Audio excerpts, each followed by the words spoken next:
এই মেলায় এমন ভিড়, ফ্রিতে বিরিয়ানি দিলেও এত মানুষ হতো না। চলে আসলাম পহেলা বৈশাখের মেলা উপলক্ষে মুরাপাড়া সরকারি কলেজের মাঠে। মাস্টার্স ফাইনাল এক্সাম আর অফিসের চক করে ভিডিও আপলোড করতে করতে এক সপ্তাহ লেট, তার জন্য আমি খুবই খুশি। এটা ছিল মেলার দ্বিতীয় দিন। মেলায় এসে মনে হলো ফ্রিতে বিরিয়ানি দিলেও এত মানুষ হয় না। আর এত মানুষ আসবে না কেন?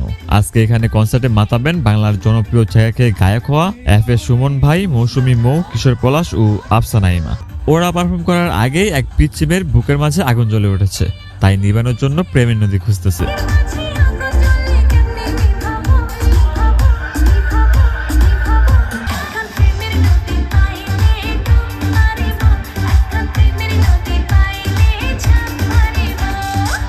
আরে বোন, এই বয়সে আমরা বিলাই প্যান্ট পরে কুতকুত খেলতাম।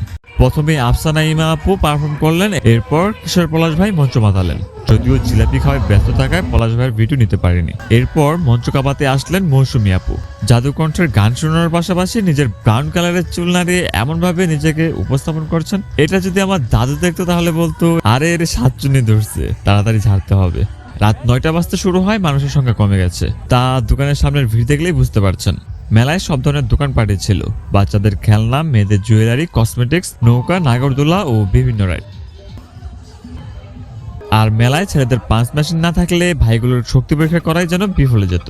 খাওয়ার জন্য আছে চিংড়ি মাছের মাথা, ডিম কেক, বার্গার, রোল, জিলাপি, চটপটি সহ প্রায় সব ধরনের দোকান। আবার এই পাশে ছিল একটা হোমমেড কেকের স্টল। কেকের টেস্টও ছিল অস্থির। যদি কারো কেক লাগে ওনাদের সাথে যোগাযোগ করতে পারেন। এরই মধ্যে মঞ্চে হাজির এফ.এ. সুমন ভাই। প্রথমে গাইলেন আমার ঘুম পাড়ানি বন্ধু তুমি কোন আসমানের তারা।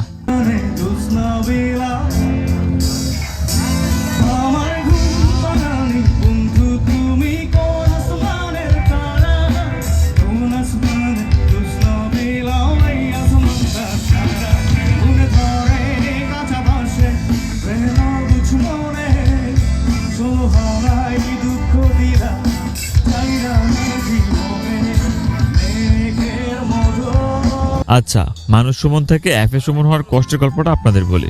ওনার প্রেমিকা অনেক ইচ্ছা ছিল উনি অনেক বড় শিল্পী হবেন, কিন্তু হঠাৎ করে প্রেমিকার ব্লাড ক্যান্সার ধরা পড়ে। সুমন ভাই যখন বড় স্টেজে গান করতে যান, ওই দিনই সুমন ভাইয়ের প্রেমিকা মারা যায়। সেই থেকে সুমন ভাই একে একে কষ্টের গান গেয়ে হাজারো ছেলে মেয়েদের নাকের জল, চোখের জল ফেলে বড় গায়ক হয়ে যান। ভিডিওটা ভালো লেগে থাকলে ভিডিওতে লাইক দিবেন, আর কে কোথা থেকে দেখছেন জানাতে পারেন কমেন্ট বক্সে। ধন্যবাদ।